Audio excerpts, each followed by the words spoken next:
ऐसे जाना जे देही उदास ऐसे जाना जे देही उदास ऐसे जाना जे देही उदास ऐसे जाना जे देही उदास केले आशा पाश निवारो केले आशा पाश निवारो केले आशा पाश निवारो भक्त ऐसे जाना जे देही उदास ऐसे जाना जे देही उदास ऐसे जाना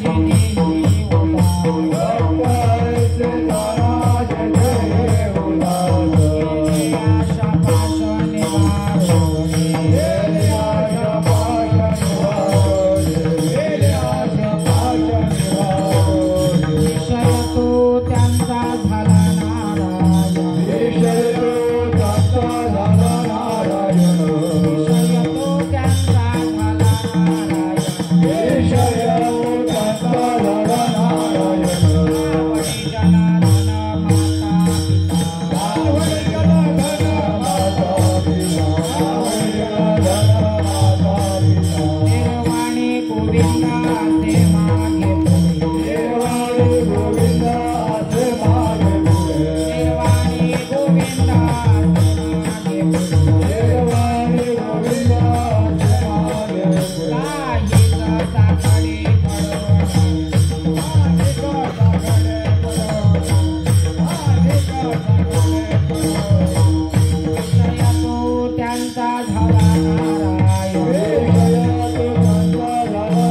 विषय तो त्यांचा झाला नारायण विषय तो त्यांचा झाला नारायण आवडी जनार्दन माता पिता तुका म्हणे सत्य कर्मा भावे सहाय्य तुका म्हणे सत्य कर्मा भावे सहाय्य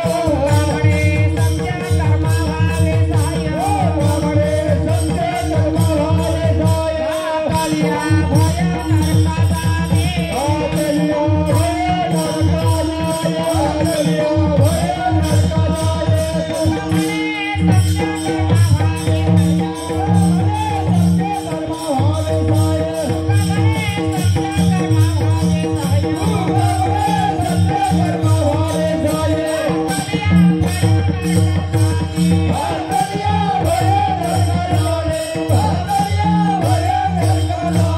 विषय तो त्यांचा झाला नारायण विषय तो त्यांचा झाला नारायण आवडी जनार्दन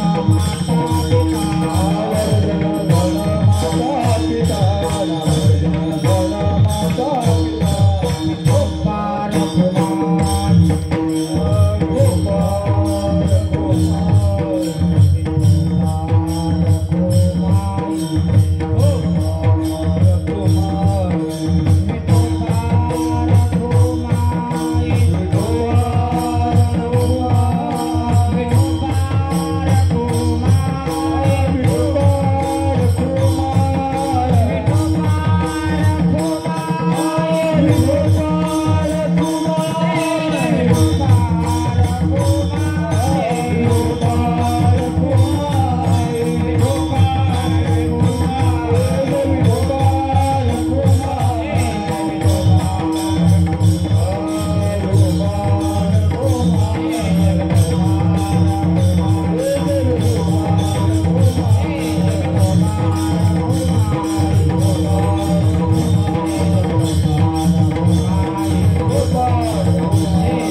हॅलो हॅलो ऐसे दान जो देही उदास भक्त ऐसे दान जो देही उदास भक्त ऐसे दान जे देही उदास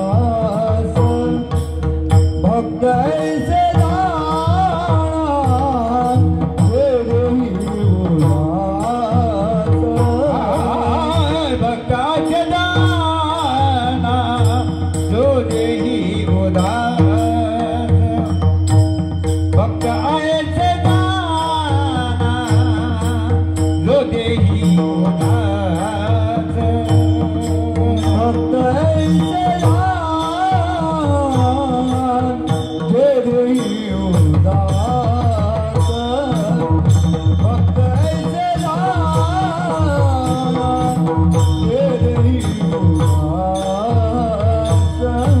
गेले आशा पाच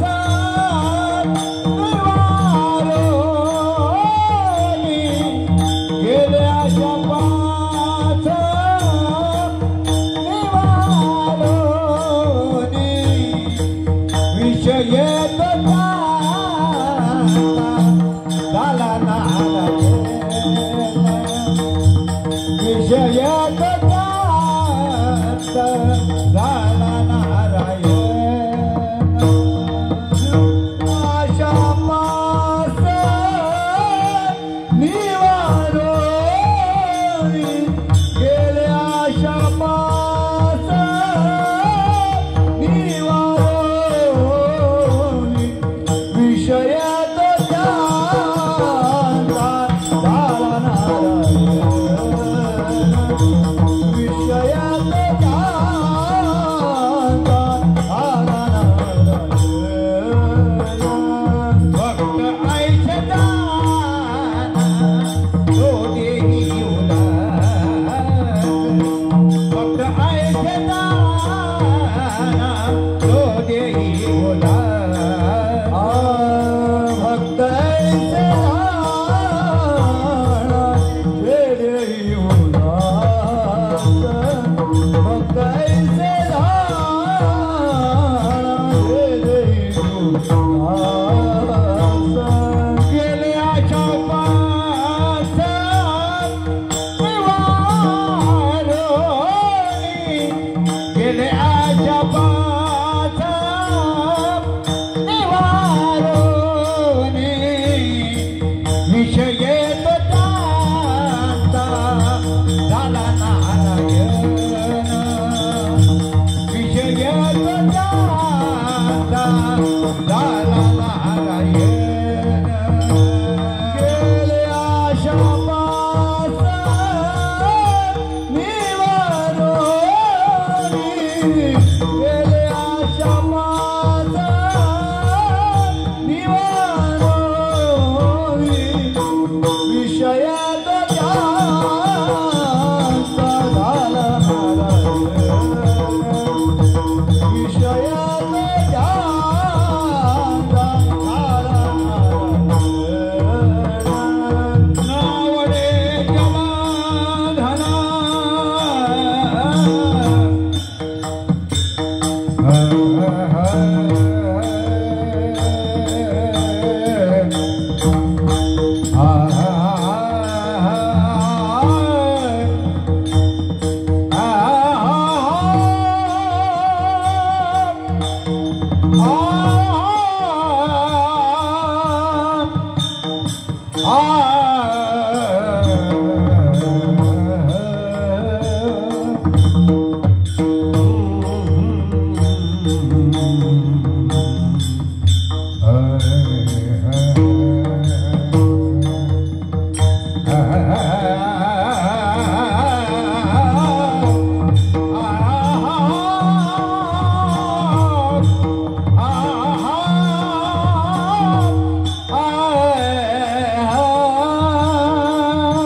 जनार्दना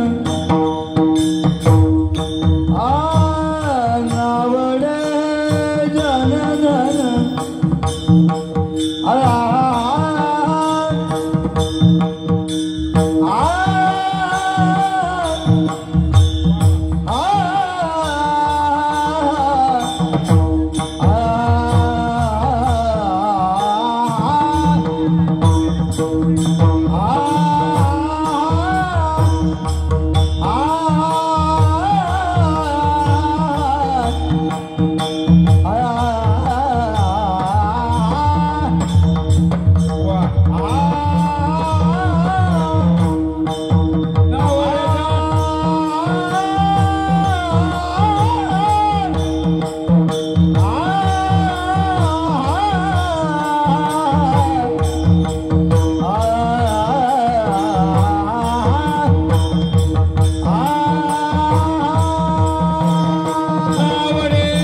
तैसे जाना जे देही उदास गेले आशापाश निवारुणे विषय तो त्यांचा झाला नारायण नावडे जनधन माता पिता निर्वाणे गोविंदासे माटे पुढे काहीच साकडे पडोने रे विषय तो त्यांचा झाला नारायण नावडे जनधन माता पिता तुका म्हणे सत्य कर्मा भावे सहाय्य तुका म्हणे सत्य कर्मा भावे सहाय्य घातलिया भय नरका जाणे विषय तो त्यांचा झाला नारायण नावडे जनधन माता पिता विठ्ठल विठ्ठल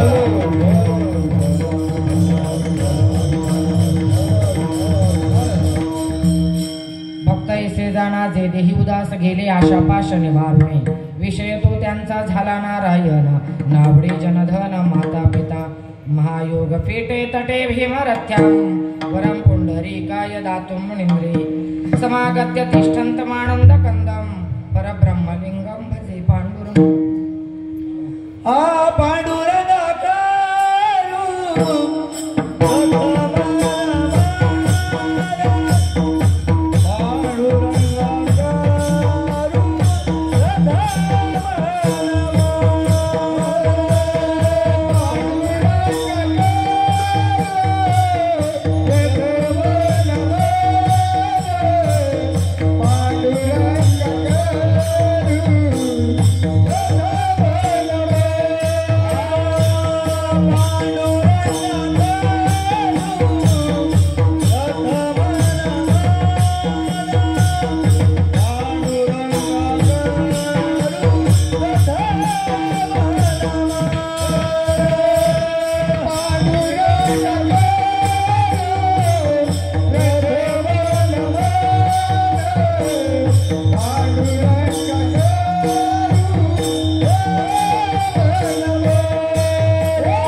चरण संताची या त्यांचे कृपादाने कथेचा विस्तार बाबाजी सद्गुरु दास तुका जयांचे केले स्मरण होय सकळ विद्यांचे अधिकरण तेचे बंधू श्री चरण श्री गुरूंचे ते नमस्कार आता रथे आपुले चौपाळून आबले वरी बैसौ पावले श्री गुरूंचे नमो ज्ञानेश्वरा निवृत्ती उदारा सोपण दिवा मुक्ताबाई नमो त्रिभुवन पावली आद्यत्रे जनने देवाचे ओम नमो ज्ञानेश्वरा करुणाकरा दयाळा तुमचा अनुग्रह लादलो पावन झालो चराचरी योंत प्रवेश मम वाचमिमां प्रसुप्तां संजीवयत्यखिल शक्तिधर स्वधाम्नां अन्यांश्चास्तचरण श्रवणत्वगादीन् प्राणान् नमो भगवते पुरुषाय तुभ्यं सर्वमंगलमांगल्ये शिवे सर्वार्थसाधिके शरण्ये त्र्यंबके गौरी नारायणे नमोस्तुते प्रथम नमन करू गणनाथा उमाशंकराची असुता चरणावरी ठेवणे माथा साष्टांगी आता दंडवत दुसरी बंधू सारजा जी चतुर्णनाची आत्मजा वाक्सिद्धी पावी जी सहजा तिच्या चरणावजा माझे दंडवत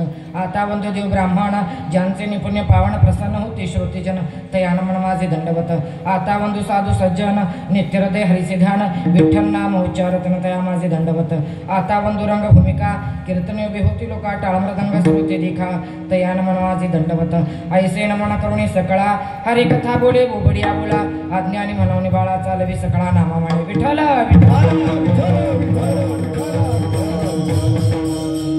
भक्त ऐसे जाणा जे देही उदास गेले आशापाश निवारुणे विषय तो त्यांचा झाला नारायण नावडे जनधन माता पिता प्रस्तुत प्राप्त प्रसंगी प्रभूच्या नेथे जमलेल्या भक्त सज्जनांच्या किंबहुना कीर्तन रूपी सेवेकरिता उपस्थित केलेला जो अभंग आहे तो अभंग जगद्वंदे जगद्गुरु श्री संत देहू निवासी सदैव वैकुंठवासी सकळ वैष्णव संप्रदायाचे चक्रवर्ती असे असणारे जगद्गुरु तुकोबाराय यांचा 4 चरणाचा उत्कृष्ट असा भक्तिपर प्रकरणातील अभंग सेवेसाठी उपस्थित केला आहे विठ्ठल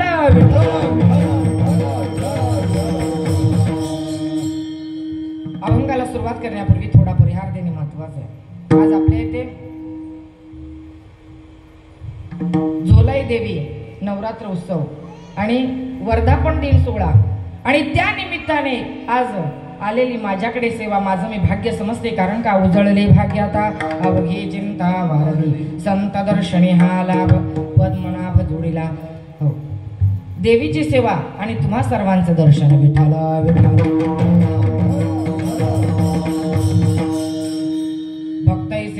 जे देही उदास गेले आशापाश निवारणे विषय तो त्यांचा झाला नारायण नावडे जनधन माता पिता अभंग जगद्गुरु तुकोबारायांचा आहे या अभंगामध्ये जगद्गुरु तुकोबाराय सांगतात भक्त त्याला म्हणतात जो देवापासून विभक्त नाही त्याला भक्त म्हणतात देवळापासून नव्हे 5 देवाचे 5 भक्त प्रकार सांगितलेले आहेत गणेश गणपत्य शक्ती शाक्त सूर्य सौर शंकर शैव आणि विष्णू वैष्णव असे 5 देवाचे 5 भक्त प्रकार सांगितलेले परंतु या अभंगातून आपल्याला वैष्णव भक्ताचे प्रकार पाहिजे जोपर्यंत सर्वांशी नाते तोडून भगवंताशी नाते जोडत नाही तोपर्यंत भगवत भक्त होऊ शकत नाही जब तक नाता जगत में तब तक भक्त न होय नाता तोडे हरिभक्ती भक्त कहावे सोय किंवा देवाचा तो भक्त देवासीच गोड अनेकांशी चाड नाही त्याची नाती या शब्दाचा अर्थ ना अधिक ती जी आपली नाहीत ती नाती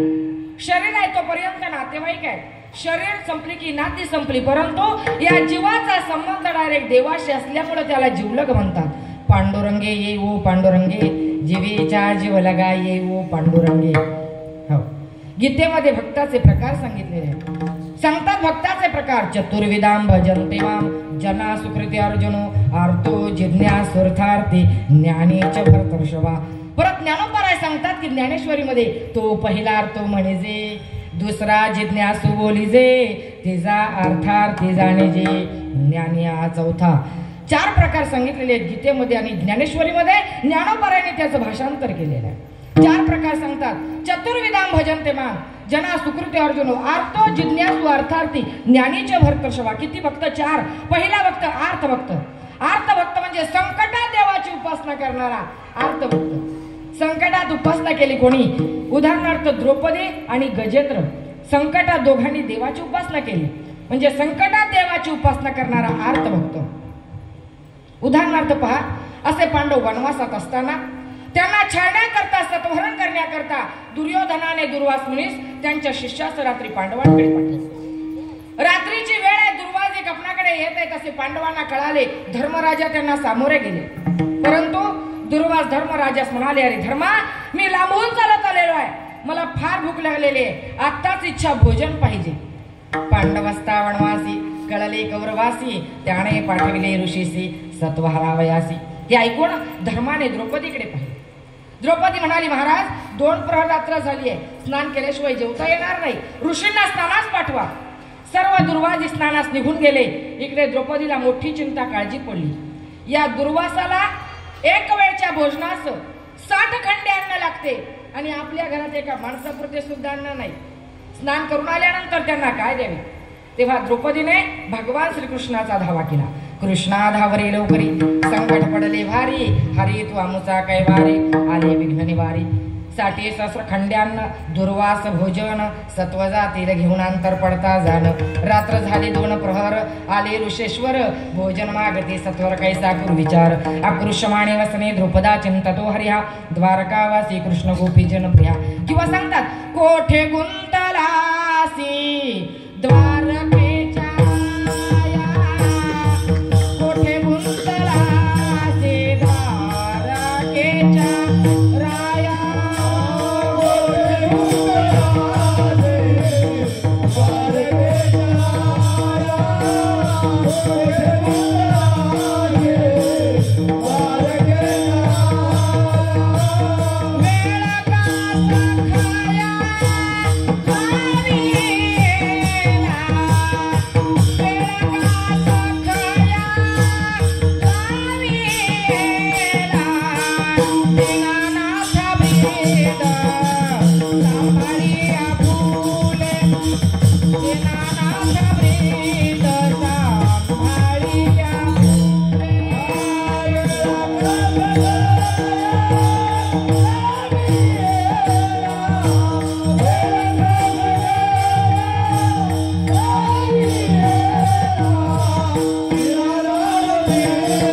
द्वारकेच्या राया.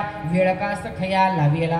असा भगवंत भोजनात बसणार इतक्यात त्यांच्या कानावर द्रौपदीचा आवाज पडला. तेवढ्यात भगवंत ताट सारून भगवान गरुडाला घेऊन निघाले, परंतु त्यांना एवढी त्वरा झाली गरुडाचा वेग देखील कमी पडला.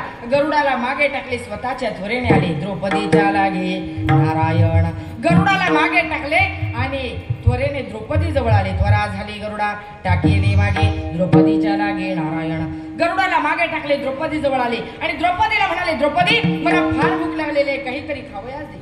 द्रौपदी म्हणाली, देवा घरात एका माणसापुरते सुद्धा अन्न नाही, तुम्हाला कोठून देऊ? भगवंत म्हणाले, पहा घरात काहीतरी असेल. तेव्हा द्रौपदी म्हणाली, घरात काही नाही. द्रौपदी घरात गेली, सूर्याने दिलेली थाळी आणली आणि म्हणाली, हे बघ देवा, या थाळीला काही नाही, तुम्हाला कोठून देऊ? तेव्हा सर्व सृष्टीचा निर्माता असणारा भगवंताला भाजीचे पान निर्माण करणे कठीण नाही.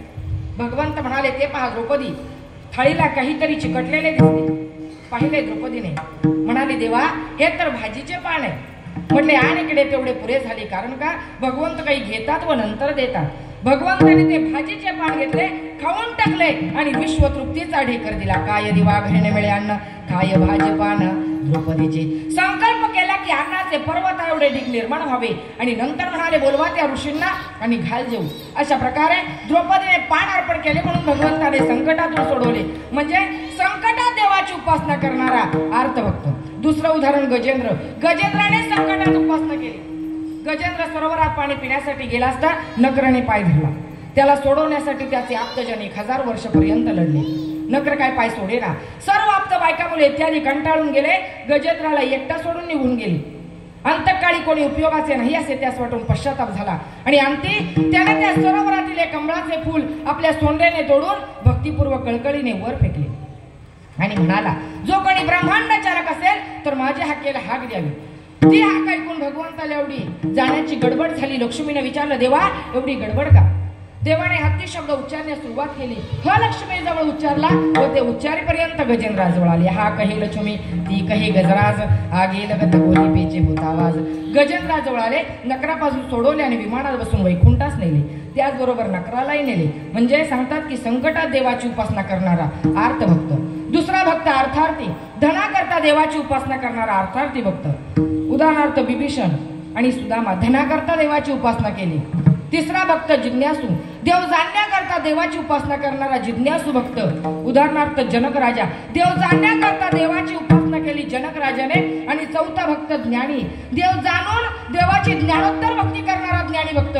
उदाहरणार्थ हनुमंतराय. देव जाणून देवाची ज्ञानोत्तर भक्ती केली हनुमंतरायाने.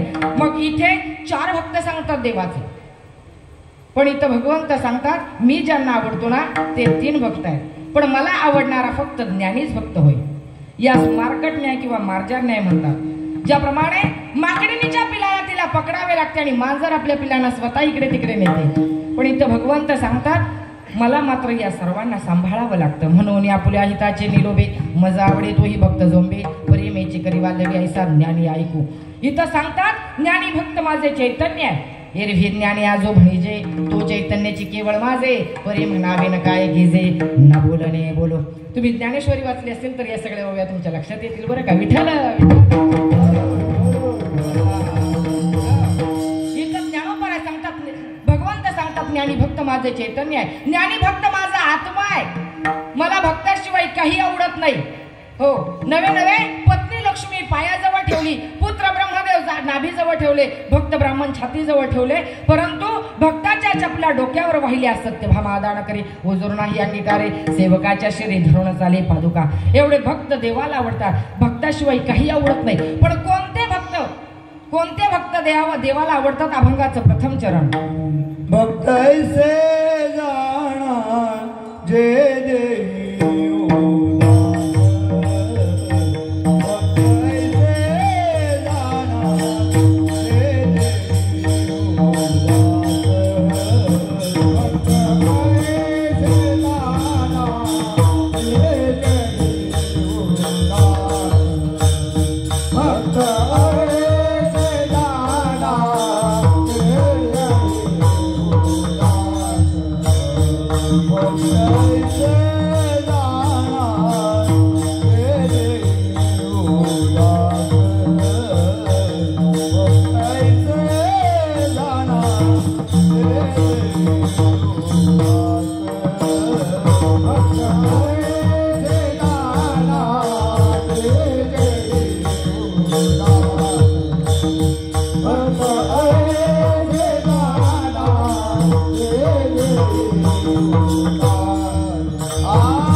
गेले आशापाश निवारणे. या अभंगामध्ये तुकोबाराय सांगतात की भक्त कोणाला म्हणावं. भक्त ऐसे जाणा जे देही उदास. जे देहावर उदास आहेत ना त्यांना भक्त म्हणावं असं तुकोबाराय सांगतात. तुकोबाराय सांगतात जे देहावर उदास आहेत त्यांना भक्त म्हणावं. मग कोण देहावर उदास आहेत सांगतात तुकोबाराय. तुकोबाराय तर स्वतः आपली परिस्थिती सांगतात की काय खातो आम्ही कासया सांगाते कैसे हे लागते नेणमुखी. तुकोबाराय म्हणतात की आम्ही काय खातो आमचं आम्हालाही भान राहत नाही. कारण का माझी मज झाली अनावर वाचा छंद या नामाचा घेतला असे. या मुखामध्ये सतत त्या देवाचं नामस्मरण असल्यामुळं काय खातो याचंही भान नाही. त्यांना देहावर उदास असणं असं म्हणतात. मग जे देहावर उदास आहेत ना त्यांना भक्त म्हणावं असं तुकोबाराय सांगतात. परत तुकोबाराय सांगतात की कोणाला भक्त म्हणावं. गेले आशापाश निवारणे. ज्यांच्या आशापाशाचं निवारण झालं ना त्यांना भक्त म्हणावं असं तुकोबाराय सांगतात. सांगितले रामायणामध्ये 7 पाश सांगितलेले आहेत. काळपाश कर्मपाश धर्मपाश ब्रह्मपाश मायापाश मोहपाश जन्मपाश 7वा भ्रांती माझी सप्तपाश अहमदारा पुत्रपाश स्वजन ग्रह द्रव्यपाश आशापाश 7वा. 7 पाश सांगितलेले आहेत रामायणामध्ये. हो मग इथं तुकोबाराय सांगतात की ज्यांच्या आशापाशाचं निवारण झालं ना त्यांना भक्त म्हणावं. मग कोणाच्या आशापाशाचं निवारण झालं. आशा ही कोणालाही सुटली नाही. स्वतः भगवंतालाही आशा सुटली नाही. मग तुमची आमची कथा काय. आशा उपजली अनंतासी नीच वामनत्व आले त्यासी आशेने दिन केले दिवासी कथा काय सीतरांची. आशा उपजली अनंतासी स्वतः भगवंतालाही आशा सुटली म्हणून बटू वामनाचं रूप घेऊन बळीराजाच्या दारामध्ये दान मागण्यासाठी गेले. भगवंत गेलेले आहेत बळीराजाच्या दारामध्ये दान मागण्यासाठी. आणि गेल्याबरोबर बळीराजा बसले होते. बळीराजाची मुलगी बाजूला बसली होती रत्नमाला नावाची. भगवंत गेलेले आहेत बटू वामनाचं रूप घेऊन. गेल्याबरोबर त्या मुलीच्या मनामध्ये आलं असलं मूल जर आपल्या पोटी जन्माला आलं असतं ना नाहुदू घातलं असतं भरपूर खाऊ घातलं असतं अंगावर खेळावलं असतं स्तनामध्ये पाजलं असतं असं त्या मुलीच्या मनामध्ये आलं. भगवंत गेलेले आहेत. बळीराजा बसले होते. बळीराजा म्हटले भगवंता काय पाहिजे. शेंडा पाहिजे की बुडका पाहिजे. पण भगवंत हुशार होते. भगवंत म्हणाले बळीराजा मला शेंडा पाहिजे. बळीराजाही हुशार होते आणि दानशूरही होते.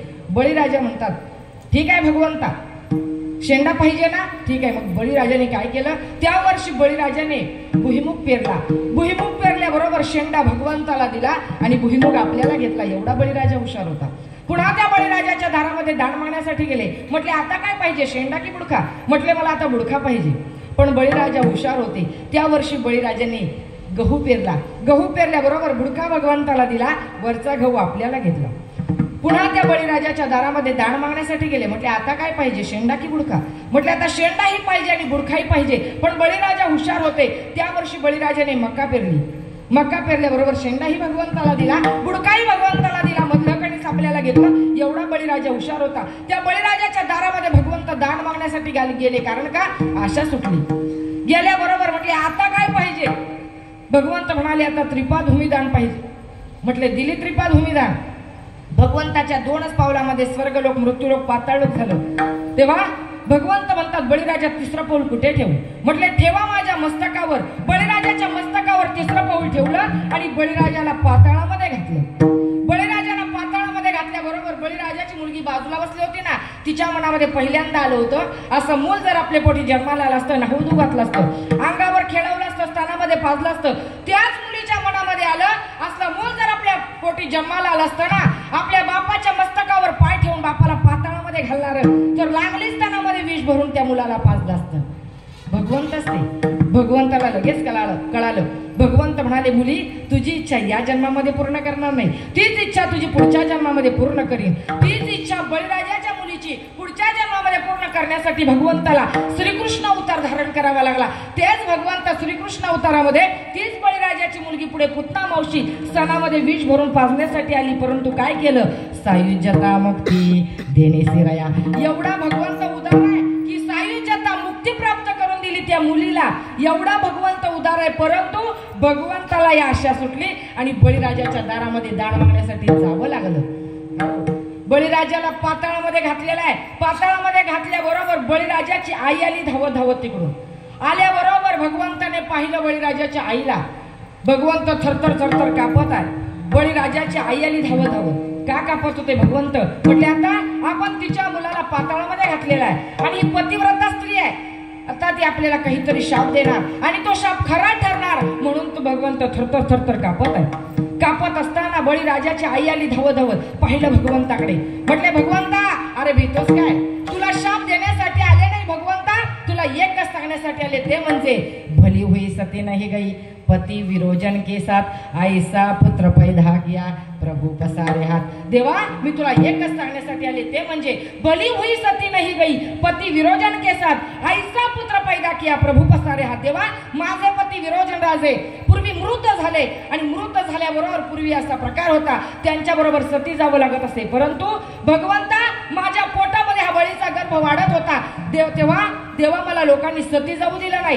त्याच फळ मला आज मिळालं की ऐसा पुत्र पैदा किया प्रभु पसारे हात. देवा त्याच फळ आज मला मिळालं की ब्रह्मांडाचा चालक असणारा विश्वाचा चालक असणारा त्या भगवंताने सुद्धा माझ्या पुत्रापुढे हात पसरावा. देवा आज मी धन्य झाले. विठ्ठल विठ्ठल.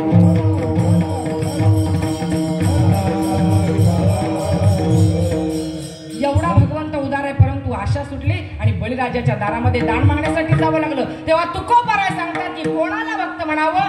गेले आशापाश निवारुणे. ज्यांच्या आशापाशाचं निवारण झालं ना त्यांना भक्त म्हणावं असं तुकोबाराय सांगतात. परत तुकोबाराय सांगतात की भक्त कोणाला म्हणावं? अभंगाचं द्वितीय चरण. विषय त्यांचा झाला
नारायण झाला नारायण नावडे जनधन माता पिता.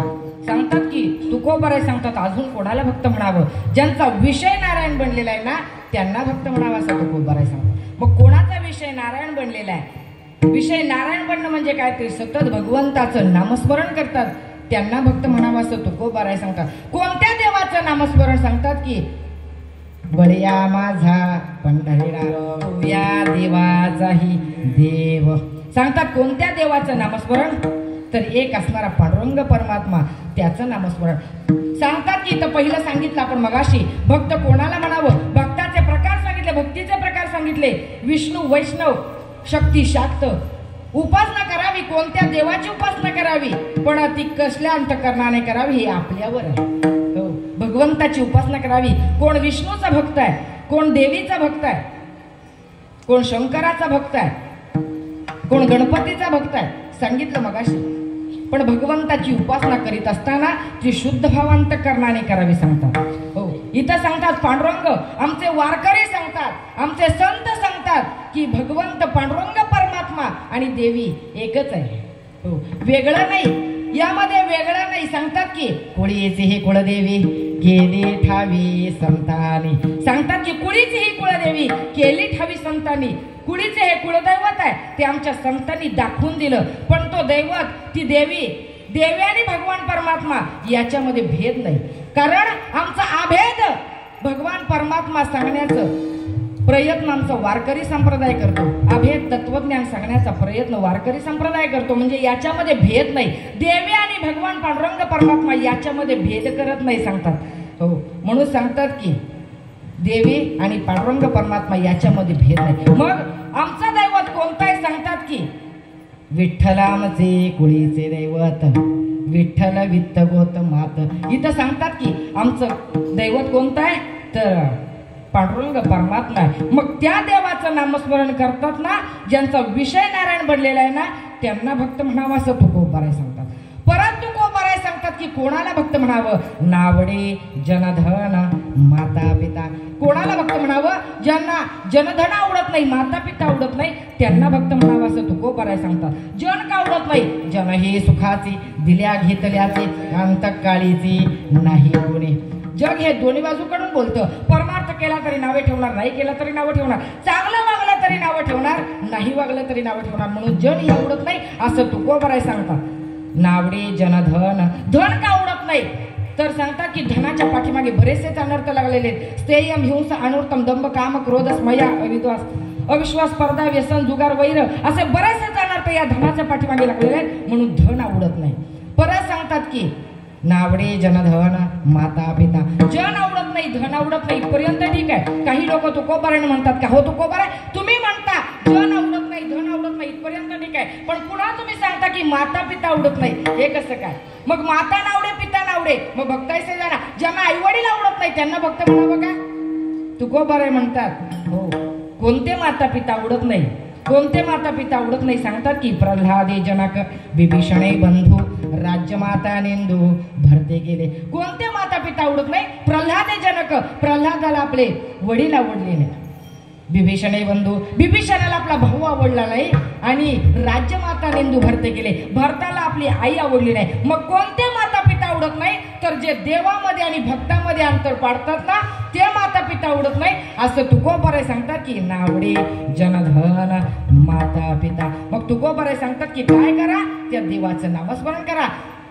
म्हणजे काय होईल, तुम्हालाही भगवंत आवडेल आणि भगवंतालाही तुम्ही आवड. हो, परत सांगतात की नामस्मरण करा. पण नामस्मरण केल्यानंतर काय फायदा होतो? अभंगाचं तृतीय निर्वाणी गोविंद असे मागे, निर्वाणी गोविंद असे मागे, निर्वाणी गोविंद असे मागे, निर्वाणी गोविंद असे मागे, निर्वाणी गोविंद असे मागे, निर्वाणी गोविंद असे मागे पुढे, निर्वाणी गोविंद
निर्वाणे गोविंद असे मागे पुढे काहीच साकडे पडवणे दी. सांगतात की कोणाला भक्त म्हणावं, ज्यांचा विषय नारायण बनलेला आहे त्यांना भक्त म्हणावं, मग जे देवाचं नामस्मरण करतात त्यांना भक्त म्हणावं. पण त्या देवाचं नामस्मरण केल्यानंतर तो देव काय करतो? निर्वाणे गोविंद असे मागे पुढे काहीच साकडे पडवू नये. तो देव काय करतो? त्या भक्ताचं रक्षण पाठीमागे पुढे राहून त्या भक्ताचं रक्षण करतो असं सांगतात. मग कोणाच्या मागे उभा राहिलाय का? कोणाच्या मागे कोणाच्या पुढे? सांगतात की ज्या वेळेस द्रौपदीचं वस्त्र हरण झालं त्यावेळेस द्रौपदीच्या मागे उभं राहून वस्त्र पुरवली. भर सभेत दुःशासन द्रौपदीच्या वस्त्राला हात घालून ओढत घेऊन येत आहे. भर सभेमध्ये आणलेला आहे. आणल्याबरोबर पाहिलं द्रौपदीने आपले हक्काचे 5 पती बसले होते, रती महारथी बसले होते, भीष्माचार्य, द्रोणाचार्य, कृपाचार्य सर्वांकडे पाहिलं. सर्वांनी माना खाली घातल्या. भीष्माचार्य म्हणतात, मुली तुझं सगळं खरं आहे ग, परंतु मी यांचं मीठ खाल्ले त्यामुळे मला काही बोलता येणार नाही, कारण ज्यांचं खावं मीठ त्यांचं करावं, ज्यांची खावी पोळी त्यांची वाजवावी टाळी. मग मला काही बोलता येणार नाही. मग काय करू? आपल्या हक्काच्या 5 पतींकडे पाहिलं, 5 पतींनी माना खाली घातल्या. शेवटी द्रौपदीने देवाचा धावा केला. तेवढ्या वेळेस देव धावून आले आणि काय झालं तर स्वतः भगवंत नेसती लुगडी झाले. सांगतात की कौरवे पांचाळे सभे माझे आम्ही.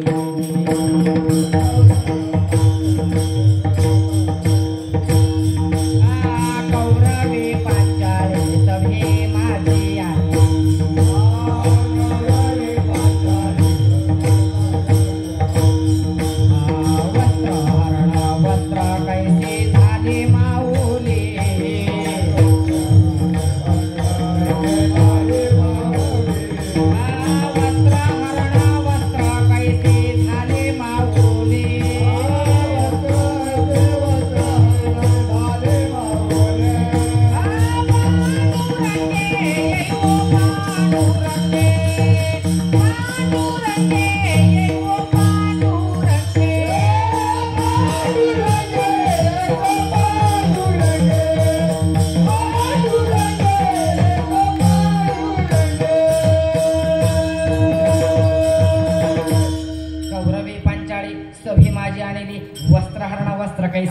झाली माऊली. काकड्यामध्ये प्रमाण आहे बरं काही. मग ती द्रौपदीच्या वस्त्राला हात घालून ओढत घेऊन येत आहे. मग शेवटी सर्वांनी माना खाली घातली आणि शेवटी द्रौपदीने भगवंताचा धावा केला आणि भगवंत काय झाले? वस्त्रहरण वस्त्र कैसी झाली माऊली. स्वतः भगवंत नेसती लुगडी झाले आणि वस्त्र पुरवली. मग द्रौपदीच्या मागे वरून वस्त्र पुरवली आणि पुढे कोणाच्या? सांगतात तर पायी कुपाटीशी घातला आपण पुढा राहिला किंवा ध्वजस्तंभावरी वाणरू तो मूर्तिमंत शंकरू सारथ्य शारांग धरू अर्जुनेसी. पुढे कोणाच्या? अर्जुनाच्या पुढे उभं राहून सारथ्य पण केलं. युद्धापूर्वी भगवान श्रीकृष्णाने पुष्कळ सांगून पाहिले. दुर्योधन ऐकत नाही. शेवटी देवाचा नाईलाज झाला. युद्ध ठरले. युद्धाला मदत मागण्याकरता दुर्योधन आणि अर्जुन भगवान श्रीकृष्णाकडे गेले. प्रथम दुर्योधन गेला, उशाकडून बसला, मागाहून अर्जुनाला पायाकडून बसला. भगवंत सरळ उठून बसले. म्हटले काय अर्जुना कधी आला? दुर्योधन मागवून म्हणतो देवा त्याच्या अगोदर मी आलेलो आहे. भगवंत म्हणाले दुर्योधना मी प्रथम अर्जुनाला पाहिले, पण असू दे, तुम्ही दोघे कशा करता आले ना मला माहित आहे. माझे प्रथम म्हणणे ऐकून घ्या, नंतर कोणाला काही पाहिजे ते सांगा.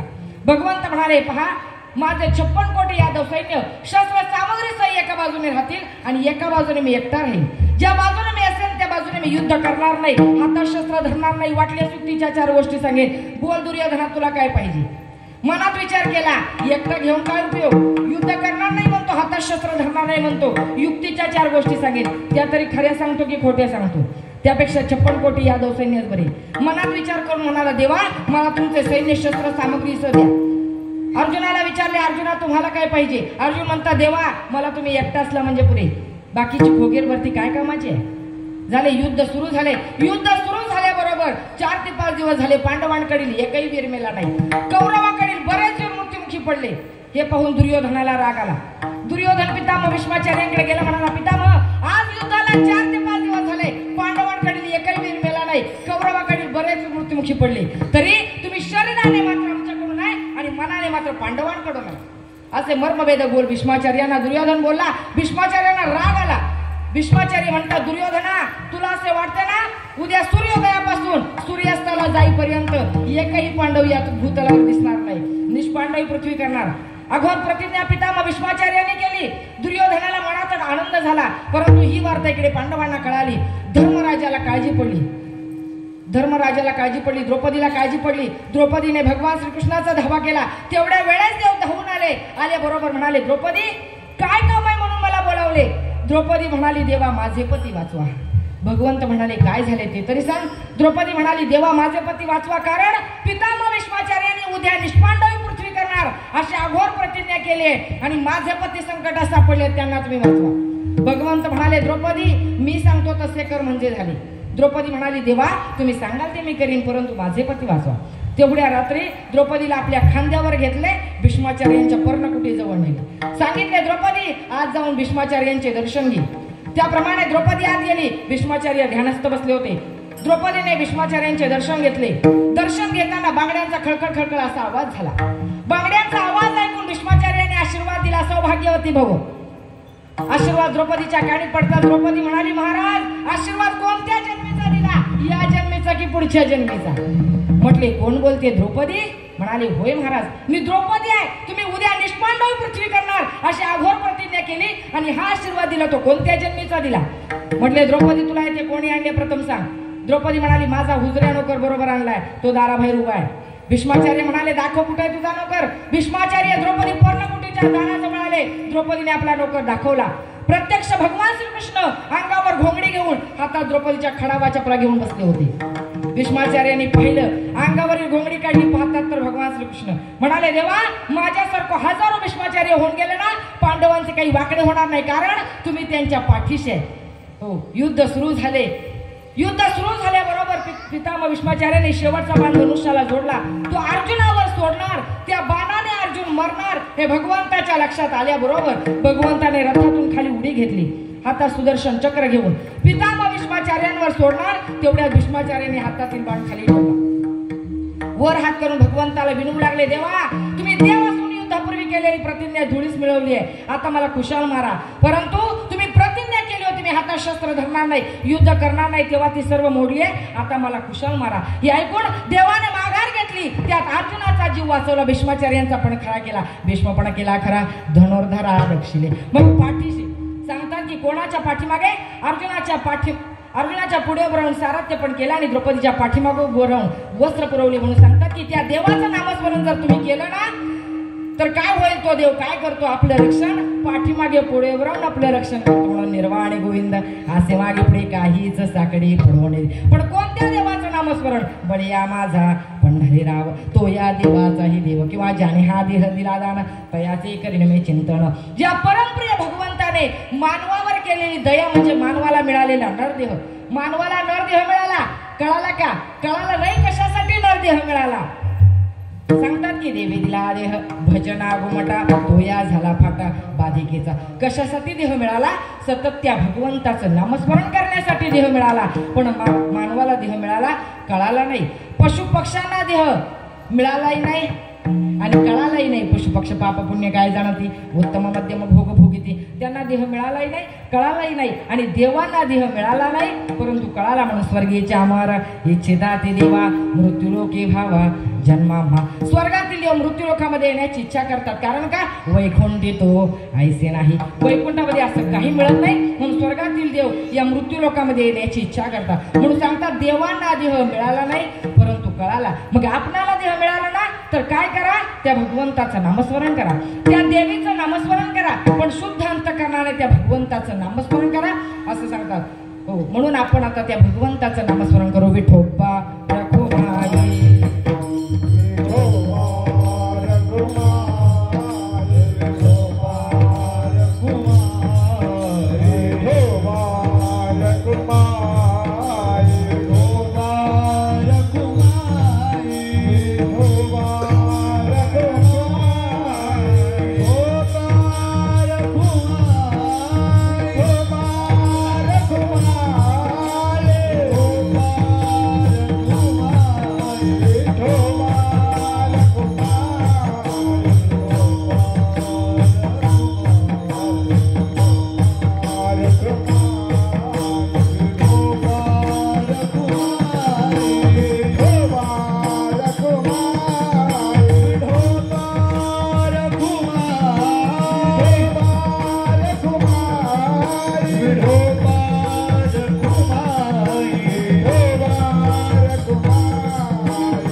जे देही उदास गेले आशापाश निवारणे विषय तो त्यांचा झाला नारायण नावडे जनधन माता पिता. अभंग तुकोबारायांचा आहे. या अभंगामध्ये तुकोबाराय सांगतात भक्त कोणाला म्हणावं? जे देहावर उदास आहेत त्यांना भक्त म्हणावं. ज्यांच्या आशापाशाचं निवारण झालं त्यांना भक्त म्हणावं. ज्यांचा विषय नारायण म्हणलेला आहे त्यांना भक्त म्हणावं. मग त्या देवाचं नामस्मरण करा. तो देव आपलं पाठीमागे पुढे बरवून त्या भक्ताचं रक्षण करतो. म्हणून त्या देवाचं नामस्मरण करा. भगवान पांडुरंग परमात्मा म्हणजेच देवी आहे, आई जगदंबा आहे. सांगतात इथं की त्या भगवंताचं नामस्मरण करा, त्या देवीचं नामस्मरण करा, कोणत्याही देवाचं नामस्मरण करा सांगतात. हो पण शुद्ध भाव अंतकरणाने करा सांगतात की स्वर्ग मृत्यू पाताळ त्याचा मंडप घातला.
नामस्मरण करा किंवा काय करा, उदो बोला उदो बोला उदो बोला अंबाबाई माऊलीचा हो. त्या भगवान देवीचं नामस्मरण करा असं सांगतात. कोणाचंही नामस्मरण करा पण शुद्ध अंतकरणाने करा सांगतात की अनादि निर्गुण निर्गुण प्रगटले भवानी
मर्दना लागून त्रिविध तापाची करावा या झाडाने भक्ता लागी तुपावसी निर्वाणी आईचा जोगवा जोगवा मागे ना त्या भगवंताचं त्या देवीचं नामस्मरण करा आईचं नामस्मरण करा किंवा भगवान पांडुरंग परमात्म्याचं नामस्मरण करा कोणाचंही नामस्मरण करा परंतु काय करा शुद्ध अंतःकरणाने त्या देवाचं नामस्मरण करा कारण त्या भगवंताच्या नामामध्ये एवढी ताकद आहे किती ताकद आहे सांगतात तर उदाहरणार्थ पहा भोजराजाच्या पदरी कवी कालिदास गुरु संपन्न कवी होते एकदा कवी कालिदास गुरु कोठे गेले कसे गेले पत्ता नाही आणि निघून गेल्याबरोबर शेजारील गावातील पंडित भोजराजाकडे आले आणि म्हणाला राजे साहेब मला तुमच्या गुरुशी वाद करायचा आहे भोजराजा म्हणतात अहो आमचे गुरु कोठे गेले कसे गेले पत्ता नाही मग तुम्ही कोणाशी वाद करणार नाही म्हटले पंडितजी म्हटले मला तुमच्या गुरुशी वाद करायचा आहे भोजराजा चिंतेत आहे भोजराजा म्हटले ठीक आहे मी तुम्हाला कळवतो 8 दिवसांनी ठीक आहे पंडितजीने आग्रह धरला पंडितजी निघून गेल्याबरोबर भोजराजा चिंतेत आहे आणि भोजराजा एकदा रस्त्याने चाललेले आहेत रस्त्याने जात असताना चिंतेत असताना त्याच रस्त्याने एक गांगुतेली नावाचा गृहस्थ चाललेला आहे बाराबंदी धोतर डोक्याला पगडी हातामध्ये काठी एक डोळा नसलेला एका हातामध्ये दह्याचं गाडगं एका हातामध्ये 7 भाकरी वाटेमध्ये भूक लागली तर खाण्यासाठी गळ्यामध्ये जानव बाराबंदी धोतर असलेला गांगुतेली एक डोळा नसलेला रस्त्याने चाललेला आहे त्याच रस्त्याने भोजराजा चाललेला आहे आणि राजेसाहेब चिंतेत गांगुतेल्याने पाहिल्याबरोबर गांगुतेली राजेसाहेबांकडे आली आणि म्हणाले राजेसाहेब आपण एवढे चिंतेत दिसता एवढं राजवैभव भोगत असताना तुम्ही चिंतेत का नाही म्हटले तुला माझी चिंता सांगून काय उपयोगाची आहे का म्हटले सांगा तरी काही उपयोग होता का पाहूया तेव्हा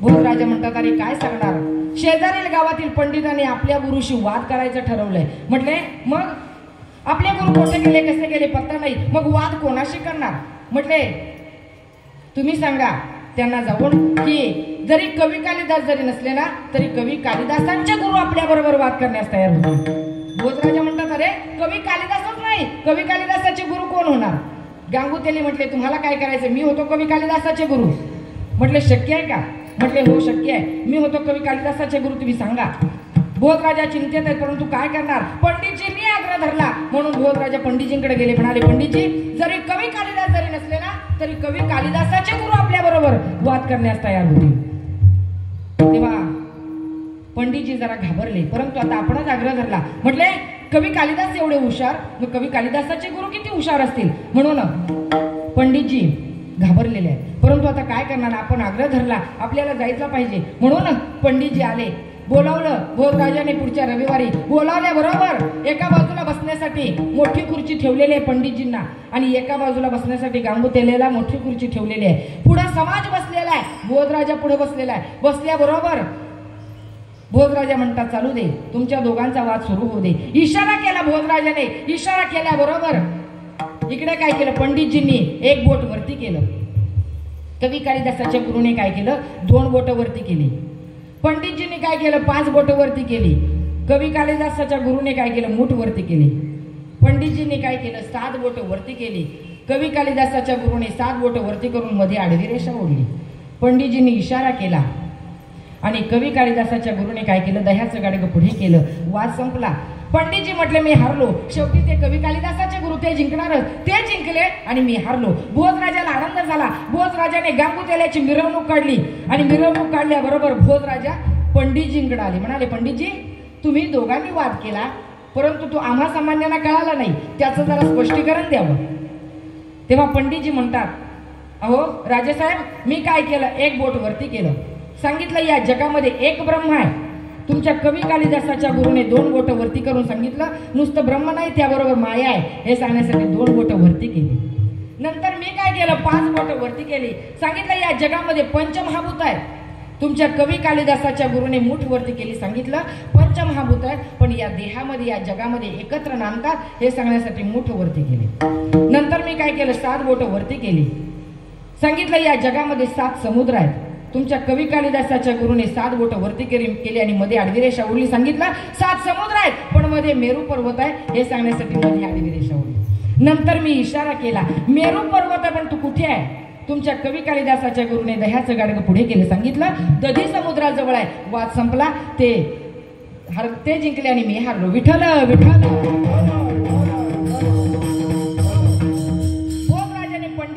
वळवण केली आणि भोज राजा गांगुतेल्याकडे गेले. म्हणाले, अरे तू एवढं शास्त्र कुठे शिकला? गांगुतेली म्हटला, राजासाहेब शास्त्र विस्त्र कुठे काय, उत्तर मोगमच दिली पण फिट्ट बसली. म्हटलं कसं काय? म्हटलं त्यांनी काय केलं, पंडितजींनी एक बोट वरती केलं. मला असं वाटलं ते म्हणतात की तुझा एक डोळा आहे तो फोडतो की काय. म्हणून मी त्यांना सांगितलं, आमच्या राज्यामध्ये येऊन दादागिरी करता की काय, तुमच्या दोन्हीच्या दोन्ही डोळे फोडेल. म्हणून मी 2 बोट वरती केली. नंतर त्यांनी चपराक वरती केली. मला असं वाटलं माझ्या कानाखाली देतात की काय. मी म्हटलं, आमच्या राज्यामध्ये येऊन दादागिरी करता की काय, तुम्हाला एका बुक्कीतच खाली बसवीन. म्हणून मोठ वरती केली. नंतर त्यांनी 7 बोट वरती केली. मला असं वाटलं ते म्हणतात 7 भाकरी खातोस की काय. मी म्हटलं हो 7च खातो, पण सकाळी 3:30 आणि संध्याकाळी 3:30 हे सांगण्यासाठी 7 बोट वरती करून मध्ये आडवी रेषा ओढली. नंतर त्यांनी इशारा केला. मला असं वाटलं ते म्हणतात भाकरी खातोस, पण कशा बरोबर खातोस. मी दह्याचं गाडगं पुढे केलं, सांगितलं दह्या बरोबर खातो. वाद संपला, ते हरले आणि मी जिंकलो. विठ्ठल कशासाठी सांगितलं तर कवी कालिदासापेक्षा कवी कालिदासाच्या नामामध्ये ताकद आहे, तसं भगवंतापेक्षा भगवंताच्या नामामध्ये ताकद आहे. म्हणून काय करा, त्या देवाचं नामस्मरण करा, कारण तुझ्या नामाचा महिमा तुझा ना काळी मेघ श्यामा. हो, एवढा भगवंताच्या नामाचा महिमा आहे. म्हणून काय करा, त्या भगवंताचं नामस्मरण करा. सांगतात किती नामाचा महिमा, किती त्या नामामध्ये ताकद आहे. व्यवहारातील नामामध्ये एवढी ताकद आहे, तर भगवंताच्या नामामध्ये किती ताकद असेल. उदाहरणार्थ पहा, एका खेडेगावामध्ये एक जोडपर राहणार होते, एक नवरा बायको 2 जण राहणारी होती. आणि त्यांना बरेच वर्ष झाले, लग्न झाले, पण मुलबाळ वगैरे काही नाही. त्या 2 जण काय करायचे, शेती करायचे. त्यांच्याकडे 2 बैल होती. हा दररोज सकाळी उठायचा, आपलं स्नान संध्या आपलं कर्म आटोपायचं आणि 2 बैल घेऊन शेतामध्ये शेत नांगरण्यासाठी जायचा. मागाहून त्याची पत्नी उठायची, तिने आपलं सर्व घरातील काम आटोपायचं, जेवण वगैरे बनवायचं, सुंदर असं स्वयंपाक बनवून त्याला शेतामध्ये भाकरी घेऊन जायचं. असा दररोजचा नित्यक्रम चालू होता. बरेच वर्ष झाले मुलबाळ वगैरे नाही. हा गृहस्थ म्हणाला बायकोला, का ग आपले बरेच वर्ष झाले, लग्न झाले, पण मुलबाळ वगैरे काही नाही. मग असं करूया का, आपण आपलं नाव बदलून ठेवूया. ती म्हटली, नाव काय बदलून ठेवता, वेळ बीड लागला की काय. तो म्हटला, तुला काय करायचं, नाव बदलून ठेवूया. बरं म्हटले ठेवूया, पण काय ठेवायचं नाव बदलून. हा म्हणाला, तुझं नाव जिलेबी आणि माझं नाव लाडू. ती म्हटली, हे नाव असतं का, जिलेबी आणि लाडू काय नाव असतात का. म्हटलं तुला काय करायचे, बघ तरी नाव बदलून ठेवूया. याचं नाव लाडू, तिचं नाव जिलेबी. आणि त्यांच्याकडे 2 बैल होती, त्यांचेही नाव बदलले. एकाचं नाव पाहुणा आणि एकाचं नाव चाबूक. त्यांचेही नाव बदलले. हा दररोज लाडू सकाळी उठायचा, स्नान संध्या कर्म करायचा आणि शेतामध्ये 2 बैल घेऊन शेतामध्ये शेत नांगरण्यासाठी जायचा. ही याला मागावून भाकरी वगैरे करून घेऊन जायची. असा नित्यक्रम चालू असताना एकदा काय झालं, शेतामध्ये भरपूर काम होतं. हा लाडू सकाळी उठला. लाडू म्हणजे माणूस बरं का, कीर्तनामध्ये लक्ष असू द्या, कारण कीर्तनामध्ये लक्ष असणं फार गरजेचं आहे. कोणी झोपलं नाही ना, कारण कीर्तनाचा आणि झोपे, इथं कोणी झोपलं नाही, पण कीर्तनाचा आणि झोपेचा निकटचा संबंध आहे बरं का. एका ठिकाणी असं कीर्तन चालू होतं, सर्वजण बसले होते. बसले असताना एक बाबा समोर बसले होते. मध्येच ते कीर्तनामध्ये हात वरती करायचे, खाली ओढायचे, हात वरती करायचे, खाली ओढायचे. थोडा वेळ पाहून घेतलं. म्हटलं, का हो बाबा, तुम्ही सारखं हात वरती करता, खाली ओढता, हात वरती करता, खाली ओढता, असं का. म्हटला, ताई घराला टाळा लावून आलो होतो, कुलूप लावून आलो होतो, पण तो ओढून पाहिला नव्हता. तो ओढून पाहत होतो कुठं, कीर्तनामध्ये. विठ्ठल विठ्ठल. निकटचं एका ठिकाणी असं कीर्तन चालू होतं. सर्वजण बसले होते. एक ग्रस्त पुढे होते. ते कापड दुकानामध्ये कामाला होते, पण दिवसभर कापड दुकानामध्ये काम केलं होतं आणि रात्री कीर्तनाला. त्यामुळे कंटाळा आला आणि त्यांना मध्येच झोप लागली. झोप लागल्याबरोबर स्वप्न पडलं. कुठं, कीर्तनामध्ये. स्वप्न पडल्याबरोबर गिराईक आलं. गिराईक आल्याबरोबर भाव वगैरे ठरला. आता कापड कापून द्यायचं, फाडून द्यायचं. नेमकं झोपेमध्ये कापड तसं केलं नाही. नेमकं कीर्तन करायचं, धोतर त्याच्या हाताला लागलं. त्याने तर दिवशी फाडून दिलं. म्हटलं, का हो माझं धोतर का पाडलं. म्हटलं, भाव ठरला. भाव काय ठरला, तुम्ही ते कीर्तनात आहे, तुम्ही कापड दुकानात नाही. एवढा आपला अधिकार. कीर्तनामध्ये झोप येते. विठ्ठल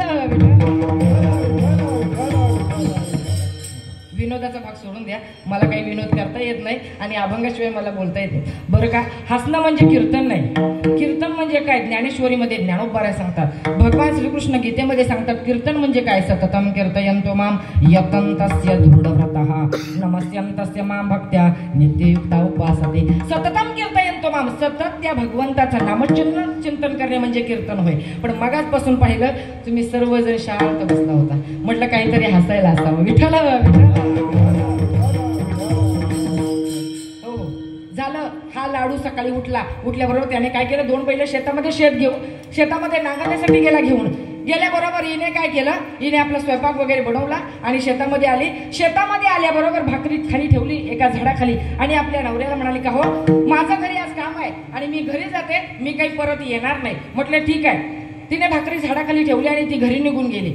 आणि याने काय केलं, शेत वगैरे नांगरलं. शेत नांगरून झाल्यावर दुपारची वेळ, उन्हाची वेळ होती. 2 बैल झाडाला बांधल्याबरोबर हातपाय त्यांना वैरण वगैरे घातली आणि हातपाय धुवून जेवायला बसणार. तेवढ्यात पाहुणा जो माणूस होता ना, तो तिकडून आल्याबरोबर हा जेवायलाच बसणार. तेवढ्यात आपल्यामध्ये पद्धत आहे जेवायला बसल्यावर या जेवायला म्हणण्याची. हा म्हटला का हो पाहुणं, इथं जेवता का घरी जिलेबी आहे तिकडे जाता. पाहुण्याने मनामध्ये विचार केला, इथं काय भाकरी वगैरे खायची, घरी जिलेबी आहे तिकडे जाऊन जिलेबीवरच ताव मारावा. म्हटलं मला काय तशी भूक नाही, मी घरी जिलेबी आहे तिकडे जातो. म्हटलं ठीक आहे. हा घरी आल्याबरोबर तिने पाहुण्याला पाहिल्याबरोबर आता काय, दोघांचा नेमकाच स्वयंपाक. पण आता काय करणार, पाहुणा आला, त्याला चहा वगैरे दिली, पुन्हा स्वयंपाक वगैरे वाढवल्यानंतर ती म्हणाली का हो पाहुणं, जेवून घेता का लाडू येऊ देता. पाहुण्याने मनात विचार केला, जिलेबीच नुसती काय खायची, लाडू येऊ दे ना, दुधात साखर. म्हटलं मला काही तशी भूक नाही, लाडू येऊ दे. म्हटले ठीक आहे. दोघं जण गप्पा मारत बसले असताना इकडे याने काय केलं, शेतामध्ये भाकरी वगैरे खाऊन निवांत झाडाखाली झोपला असताना पाहुणा जो बैल होता ना, तो दावणीने सुटला आणि घरी आल्याबरोबर याने थोड्या वेळाने उठून पाहिलं, पाहुणा दावणीला नाही. धावत घरी आला. बायकोला म्हणाला का ग पाहुणा आलाय काय. ती म्हणाली होय आलाय. त्याला दाव्याने बांध, तोपर्यंत मी चाबूक घेऊन येतो. हा पाहुणा जो माणूस होता ना, त्याला वाटला तर याची बायको आपल्याला दाव्याने बांधणार आणि हा चाबूक घेऊन आल्यावर चाबकाने मारणार. जिलेबी राहू दे, लाडूही राहू दे, गेलेलं बरं. म्हणून पाहुणा म्हणाला बाई मी जरा बाथरूमला जाऊन येतो. बाथरूमचं निमित्त करून पाहुणा पळून गेला. मग सांगा, ज्या व्यवहारातील नामामध्ये एवढी ताकद आहे की पाहुणा पळून जातो, मग भगवंताच्या नामामध्ये किती ताकद असेल, किती ताकद आहे. काळ सुद्धा पळून जातो, एवढी त्या भगवंताच्या नामामध्ये ताकद आहे. किती ताकद आहे इथं सांगतात किती ताकद आहे. नामसंकीर्तन साधन पैसोपी जळतील पापी जन्मांतरीची. किती तर जळतील पापे जन्मांतरीची, अनंत जन्माची पाप जळून जातात. भगवंताच्या नामामध्ये ताकद आहे. म्हणून काय करा, त्या भगवंताचं नामस्मरण करा. कोणत्याही देवाचं नामस्मरण करा, पण काय करा, शुद्ध भावंत करणारे त्या देवाचं नामस्मरण करा असं सांगतात. म्हणून तुकोबाराय सांगतात, तो देव काय करतो, आपलं रक्षण पाठीमागे पुढे राहून आपलं रक्षण करतो. मग परत तुकोबाराय सांगतात की काय करा, त्या देवाचं नामस्मरण करा, सत्कर्म करा. काही लोक म्हणाले का हो आम्ही देवाचं नामस्मरण करणार नाही. तुकोबाराय म्हणतात तुम्हाला नाही करायचं ना, करू नका, परंतु दुसरा करते त्याला तरी करू दे. तुम्हाला नाही ना एखादी पंगत जेवायला घालायची, नका घालू, परंतु दुसरं घालते त्याला तरी करू दे. त्याला वाईट बोलू नका. सत्कर्म करा, सत्याने वागा. कर्म करा पण सत्कर्म करा सांगतात. कर्म करा पण कोणतं कर्म, सत्कर्म करा. कर्माचे प्रकार सांगितलेले 5 कर्माचे प्रकार. पहिलं कर्म नित्य कर्म, दुसरं कर्म नैमित्तिक कर्म, तिसरं कर्म काम्य कर्म, चौथं कर्म प्रायश्चित्त कर्म आणि 5वं कर्म निषिद्ध कर्म. पहिलं कर्म नित्य कर्म, नित्य नेमाने स्नान संध्या जप तप होम हवन नित्य नेमाने करावं. दुसरा कर्म नैमित्तिक कर्म, निमित्त कारणाने केलं जाणारं कर्म नैमित्तिक कर्म. उदाहरणार्थ पहा, आता नवरात्र उत्सव आहे, त्या निमित्ताने आपण कीर्तन सेवा करतो म्हणजे नैमित्तिक कर्म. तिसरं कर्म काम्य कर्म, फळाच्या आशेने केलं जाणारं कर्म काम्य कर्म.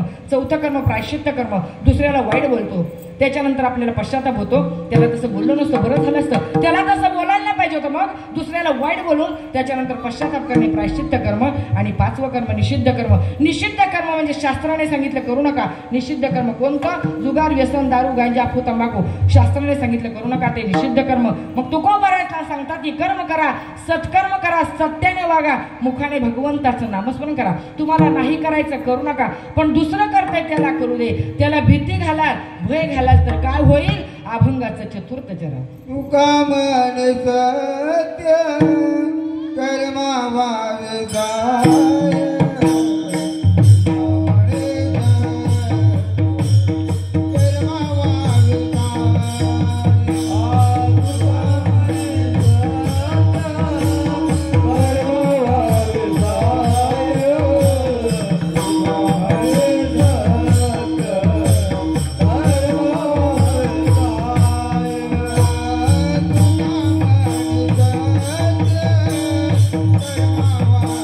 Bye.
तुका म्हणे सत्य कर्मा हवे साही घातलिया भय नरका जाणे. तुका बरे सांगतात काय करा, सत्कर्म करा, सत्याने वागा, आणि दुसऱ्याला भीती घालाल, भय घालाल तर काय होईल, घातलिया भय नरका जाणे, नरकाला जावं लागेल. म्हणून सांगतात काय करा, सत्कर्म करा, सत्याने वागा, दुःखाने भगवंताचं नामस्मरण करा. असं तुका बरे सांगतात. तुका म्हणे सत्य कर्मा हवे साही घातलिया भय नरका जाणे, विषय तो त्यांचा झाला नारायण, नावडे जनधन माता पिता ज्ञानेश्वर माऊली.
विषय तो त्यांचा झाला नारायण, नावडे जनधन माता पिता झालेली सेवा माऊलीचे अर्पण करून, तसेच आई माता झोलाईच्या चरणी अर्पण करून, तुम्हा सर्व संत सज्जन मायबापांच्या चरणी, तसेच टाळकरी वर्ग, मृदंगमणी, विनेकरी बाबा, चौदार महाराज सर्वांच्या चरणी अर्पण करून, तसेच मला इथे ज्यांनी बोलावलं ते असणारे ग्रामस्थ मंडळ वालोपे आणि ज्यांच्या मार्गदर्शनाने मला हे निमंत्रण मिळालं ते असणारे आमचे रवींद्र महाराज तांबेडकर, त्यांच्या मार्गदर्शनाने मला इथे बोलण्याची संधी मिळाली, त्यांचे आभार मानते. तसंच माझं काही चुकलं असेल माझे मला परत द्या, बरोबर असेल ते तुमचे पाशी ठेवा. करविली तैसी केली कटकट वाकडे काणीट दिव जाणे, बालक बोबडा बोले वाकडावी चुका पावली ती चोज करुणी मावली रे जे जेवी, किंबहुना तुमचे केले धर्मकीर्तन सिद्धी नेले तर माझे जे उरले पायी पण. तसेच ज्यांनी येथे माईक सिस्टीमची साथ केली, हो याच्याशिवाय शक्य नाही बरं का बोलणं, आपण नुसतं बोलून उपयोगाचं नाही, हे चांगलं असेल तर बोलता येतं.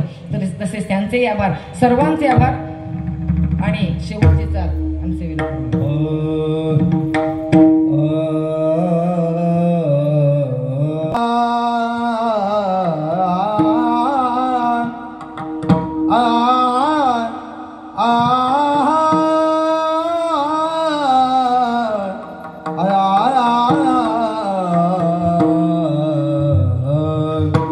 तुका म्हणे सत्य कर्म व्हावे साय,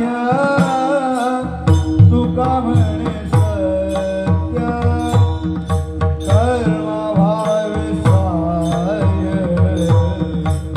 तुका म्हणे सत्य कर्म व्हावे साय,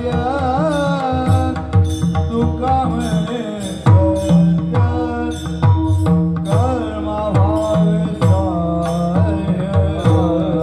तुका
विषय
मंडळी, तुम्हाला आत्ता झालेली मुक्ताताई आखाडे यांची कीर्तन सेवा कशी वाटली ते नक्की कळवा. व्हिडिओ लाईक करा, शेअर करा आणि सबस्क्राईब करा. भेटू पुढच्या व्हिडिओत.